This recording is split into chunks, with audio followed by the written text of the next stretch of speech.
সাংবাদিকদের মুখোমুখি হয়ে ডান দিকে চন্দ্রিমা ভট্টাচার্য আর বাঁদিকে অনেকে এটাও বলেন যে ডিফ্যাক্টো অর্থমন্ত্রী নাকি এখনো তিনি মানে অমিত মিত্র কথা বলছেন, যিনি প্রাক্তন এবং শারীরিক কারণে অব্যাহতি নিয়েছেন।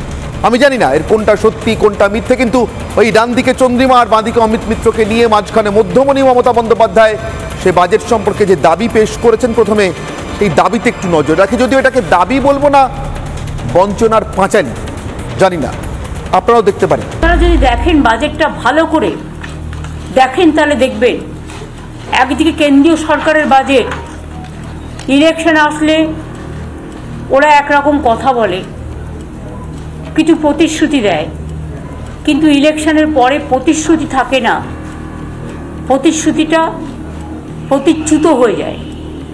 কিন্তু আমাদের বাজেটে আমরা সেটা করি না। আমরা যেটা বলি, আমাদের যা ফান্ড পারমিট করে আমাদের নিজের রাজস্ব থেকে, এখন একটাই ট্যাক্স, জিএসটির ট্যাক্স, সবটাই তুলে নিয়ে যায় কেন্দ্র, কিন্তু আমাদের ভাগ্যে যেটা পাওয়া উচিত সেটা কিন্তু আমাদের দেওয়া হয় না।